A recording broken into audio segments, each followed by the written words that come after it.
And if there is no other, we close this session. Habib.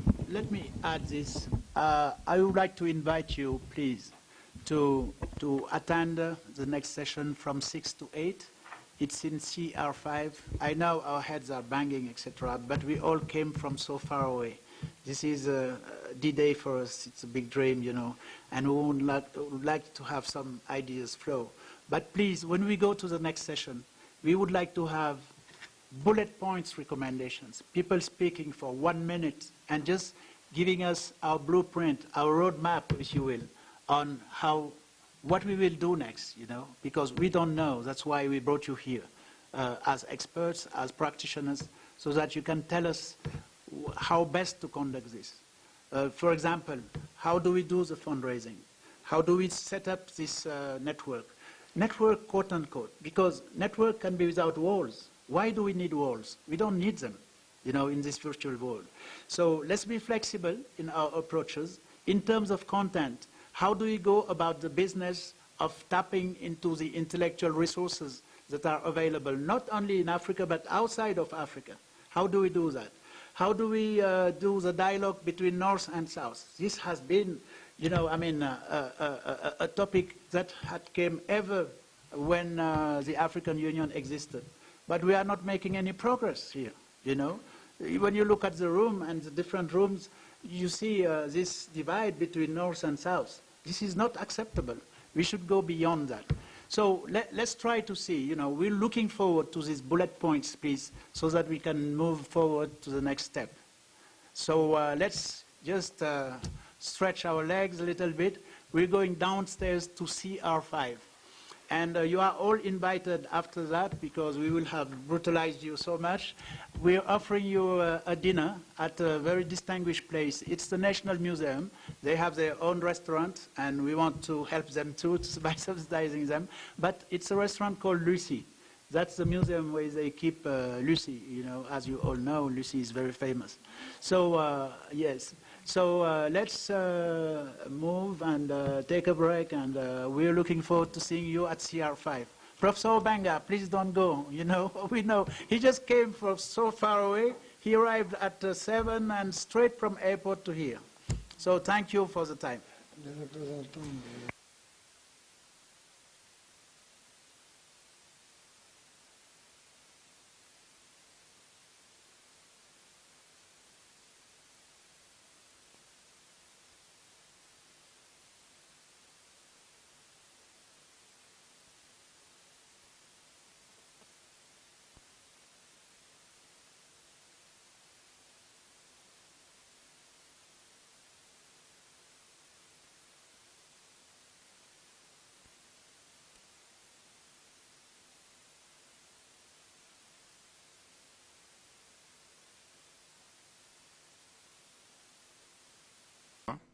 Et bien sûr l'Éthiopie.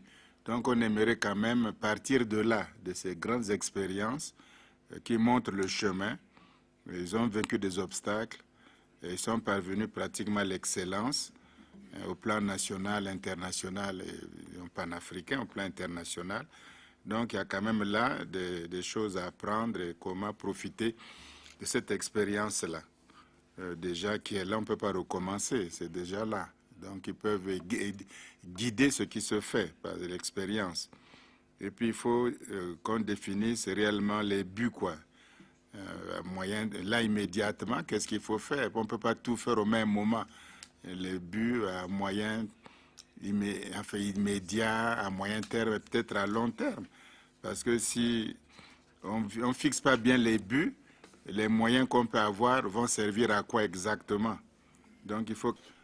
Bon, on a parlé de l'Afrique, enfin, du Nord et du Sud, mais enfin, c'est une manière de dire. Mais si l'Afrique, on vit de tout aujourd'hui. Même quand on trouve comme on veut, on prend l'uranium comme on veut, n'importe qui, on prend tout, et à la longue, si l'Afrique n'est pas vigilante, il ne restera plus rien. Il ne restera plus rien. Il restera un peu l'art moderne, les vrais tam-tams sculptés seront partis, les vraies richesses matérielles, les richesses, même la fuite des cerveaux. C'est un continent qui se vide. Et c'est quand même vide. Il n'y a pas de grand musée. Donc, au fond, on ira voir les Lucie. Il faut aller aux États-Unis. Les manuscrits éthiopiens, il faut aller à Paris. Les manuscrits coptes, il faut aller à Berlin. On a stocké le gaz, on a pris les diamants, on a pris des aides on ne peut pas faire un pays avec des aides réellement. Donc, je crois qu'il y a là vraiment il y a des problèmes extraordinaires. Mais comme nous avons les experts, il vaut mieux leur donner les paroles en disant que la politique ne peut pas être écartée. Il faut alerter la politique. Et en même temps, reconnaître les efforts qui se font, tant bien que mal, quand même, qui sont importants, etc. Parce qu'on ne peut pas coopérer aussi là où il y a le vide, il n'y a que les vœux. On ne peut pas coopérer, les autres se travaillent. Donc il faut quand même des infrastructures pour pouvoir coopérer. Donc je crois que... Notre ami Paptouma Ndiaye qui a grandement souffert parce qu'il a été rapporteur de 2 sessions à la fois et qui est en train à nouveau de nous aider, n'est-ce pas, pour avoir un document que nous puissions... Irene Onyansha travaille à la Commission économique pour l'Afrique des Nations Unies. Et elle s'occupe de leur complexe, non seulement bibliothécaire, mais informationnel, puisqu'elle est chargée d'un vaste programme qui est en train d'essayer, d'abord, de développer la mémoire institutionnelle de la CEA, et donc d'une bonne partie de l'Afrique, mais aussi d'essayer de renforcer les capacités des acteurs qui sont sur le terrain et qui travaillent dans le domaine de la recherche d'informations et de son utilisation. Donc, heritage.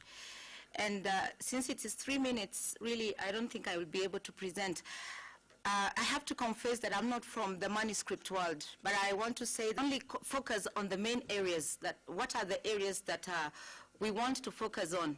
So I would briefly say that my idea is why do we need being able to capture information about these digital objects, and as well as being able to actually put this information online in institutional repositories. So here, the benefits are immense, because when you use information standards, I'm looking at be able to locate the African manuscripts. And here I'm trying to propose maybe a way forward on how we can try and rectify some of these issues, looking at the ways we are going to digitize, how we are going to create our metadata, and as well as do our repositories. And as I will not go through the archives which we are creating in the various countries, be able to talk to each other. One of the areas that we have to look at is how do we describe the resources, because the way we describe these resources is going to make us be able to share these resources in various, if we use standards that are available to actually create the metadata, we are able to share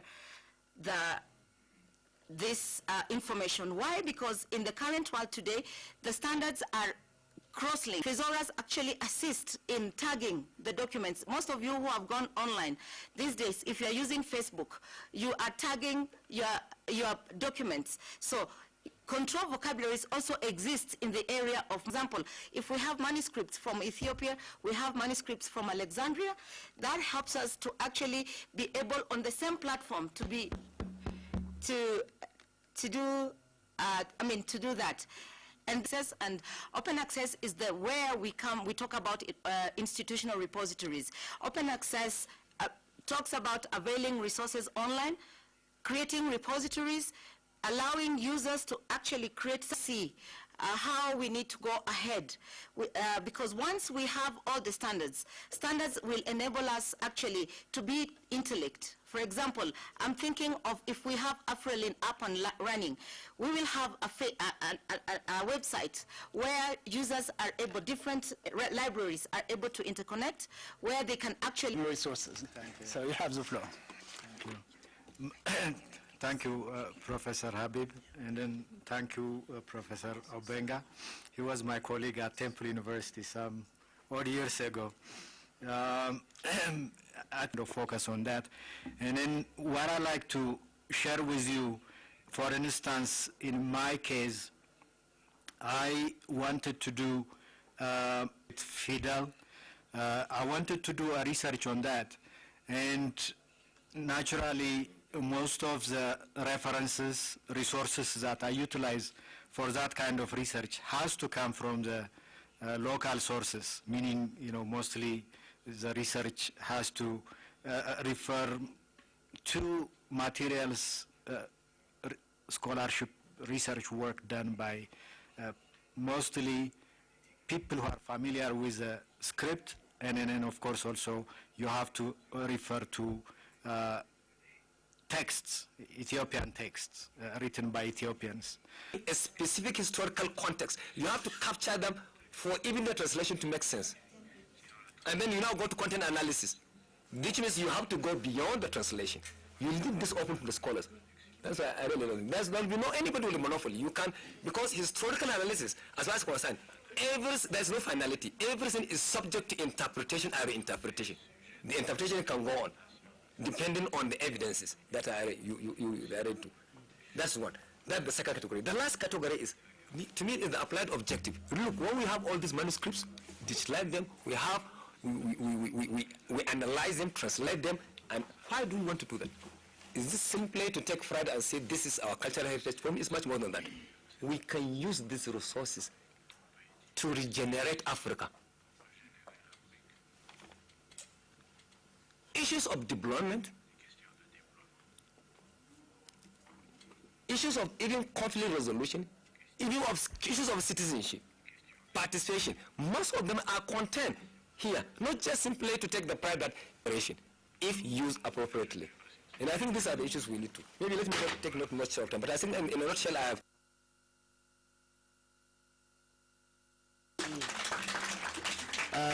Dr. Kabir, before you leave, I would like to ask you whether you can give us a quick, but really quick, just take 1 minute, description of the project proposal that you will be tabling. It will be either you or Professor Mahmoud Aman. Mahmoud is the first. Yeah, okay. he will do that. So I'll give the floor to Mahmoud Aman after that. But I would like to thank you for the quality of what you just said, because this is what we're looking for.